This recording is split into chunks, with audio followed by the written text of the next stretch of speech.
Yeah, of course. We said it a few times. Football is a result game, so we lost. Dortmund scored 3, we scored 1. That's then the fair result. The game was, for both teams, obviously very difficult. The circumstances, humidity, and that stuff. Wow. I think a few players after 5 minutes thought, "Wow, where are we here?" And so was the football what we played in the first half. It's quite difficult in a moment.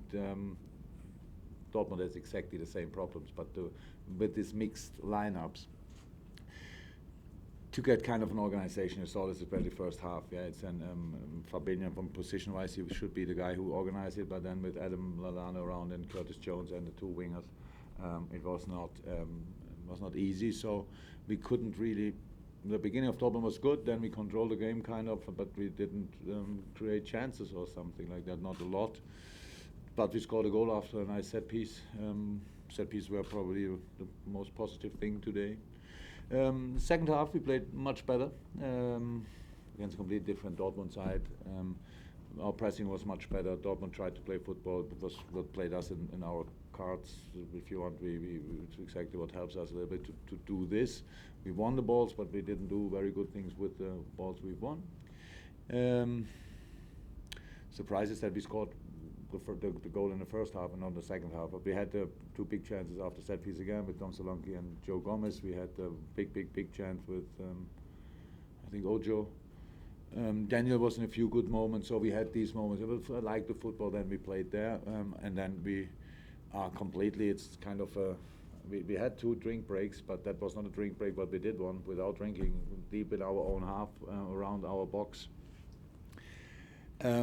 Lost the ball again, had it back, then lost it again, and then Pulisic can go in the box, and it's a penalty. Dortmund scored a similar goal in the first game against City, so that can happen. We don't like it, but it can happen. It's easy to explain. And a day like this, you have to stay strong. You have to show kind of desire still or whatever, or kind of greed that you at least you want to have to keep the result at 1-1, and one moment we could have scored again. It is very tight offside situation. So I watched it back, we're both onside, so but we cannot change that anymore. It felt like that in a game. It would have been 2 big chances as well. I think James Miller alone in front of the goal. It doesn't help really. I don't want to excuse that result, but that we had this situation, we didn't use them or couldn't use them. And then Dortmund scored the second, and the third was really then too much, and the fourth would have been possible after we lost the ball again. You could really see moral was then really down. We have to learn of it. That's how it is, and then to go again. That's it. Neil, how's Joel Matip? Is it the same injury that he did? No. No, it's not the same injury. It's another muscle, but it's a muscle. Obviously, it looks like hopefully only a little tear. Let's see, we cannot say more about that now, but that's of course the most negative thing about that day. That's not cool. Things like this can happen, but you don't want them to happen, and so it's maybe tomorrow or day after tomorrow we know more. In this moment we only know that it was too painful to carry on. Ashley? You touched on yesterday, one, that you only got 25 minutes of sleep, so I hope you've had a chance to get a little bit more than that, but also that Christian Pulisic has drastic room for development. You saw a bit of how dynamic he is and how dynamic you have some young players on both sides can be on the wing or throughout the pitch. What did you see particularly out of a young player like him who you're well acquainted with? I didn't say anything new. He's just a bit older, has a few tattoos more since I saw him last time, so he's a fantastic, skilled boy. Though it's not a surprise that he's in situations like this really strong, but that's nothing new for you. You watch America games, USA games, so that's what he's good in. He's a smart player. So yeah, can imagine.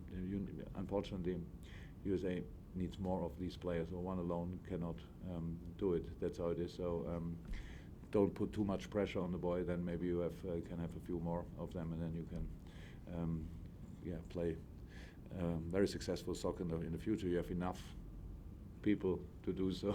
So if Belgium and Iceland can go to a World Cup, then you should be able to do that too. So a few more Pulisic, and then everything will be fine. Okay, gentleman from Brazil. Hello. I would like to evaluate Fabinho today. You said he was good and he organized the team. How can you say about Fabinho and Alisson? He came here, he went to the players, he talked to you as well. How you think about Alisson coming to the team? They're both very good. So that's why we got them. That's all. By the way, I said it's a moment a little bit too much for Fabinho to organize it all. So, but he will be there in a few weeks. It's all good. It was on a big job to do today. And Alisson, we said enough about him. We talk about him when he's back again in Liverpool, and then when he can work for us and play for us, then it's all good. But not today. Simon Stark, then the gentleman behind it. Last Jurgen, how would you assess Naby Keita's performance today? And is that where you would see him playing in the Premier League? He can do much better, that's clear. We saw it, he was exhausted, but it was really done in the last few minutes when they scored a counter-attack. Usually Naby is fit and is around the situation. And I think it was the third goal, not sure. So he couldn't do it anymore. But football-wise, he's in a very good way because he's a natural skilled player in small spaces. These first few sprints are outstanding, few yards or meters are outstandingly quick. So that changed the situation a lot. He was good in the game, and then the last game was maybe the halftime was 10 minutes too long for him. Today, well, how was that? It was very intense for both teams. We trained this morning harder than we usually would do at a match day, of course, but that's how preseason is. We still could have won the game, but we didn't. So now we don't have to. We have now to talk about it because you ask questions, but we don't have to think too long about it. In terms of him, do you think he will play in that position, or would you move him around a little bit?